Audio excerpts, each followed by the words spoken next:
যে বৈভব সূর্যবংশীকে প্রথম টি-20 প্লেইং 11-এ রাখা হয়নি, সেই বৈভব সূর্যবংশী দ্বিতীয় ম্যাচে এমন ঝড় তুললেন যে আয়ারল্যান্ডের বোলাররা একেবারে দিশাহারা হয়ে পড়ে। মাত্র 29 বলে 115 রান। মাত্র 15 বছর বয়সে তিনি ক্রিকেট বিশ্বে বড় আলোড়ন সৃষ্টি করলেন। প্রথম টি-20 ম্যাচে ভারতের ব্যাটিং পুরোপুরি ব্যর্থ হয়। সঞ্জু স্যামসন, ঈশান কিষান, তিলক বর্মা এবং ওয়াশিংটন সুন্দর কেউই প্রত্যাশা মতো খেলতে পারেনি, ফলে ভারতকে হতাশাজনক পারফরমেন্স করতে হয়। এরপর সবার মনে একটাই প্রশ্ন ওঠে, দারুণ ফর্মে থাকা বৈভব সূর্যবংশীকে প্লেইং একাদশে রাখা হয়নি কেন?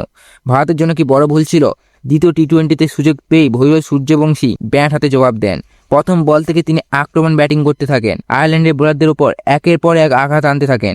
মাঠের চারিদিকে 4 ও ছক্কার বৃষ্টি নামান। প্রতি ওভারের সঙ্গে সঙ্গে তার ব্যাটিং আরও ভয়ঙ্কর হয়ে ওঠে। মাত্র 29 বলে 115 রান। এই দুর্দান্ত ইনিংসকে টি-20 ক্রিকেটের নতুন ইতিহাস করেন বৈভব সূর্যবংশী। তার এই ইনিংসে ছিল 15টি ছক্কা এবং 5টি চার। তার প্রতিটি শটসে দর্শকরা উচ্ছ্বাসে ফেটে ওঠে। অন্যদিকে আয়ারল্যান্ডের বোলাররা তার সামনে একেবারে অসহায় হয়ে পড়েন।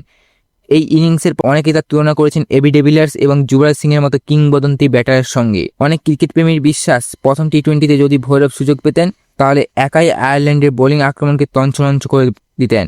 যাই হোক, এখন দেখার বিষয় আগামী ম্যাচগুলোতে তিনি একই রকম পারফরমেন্স ধরে রাখতে পারে কিনা।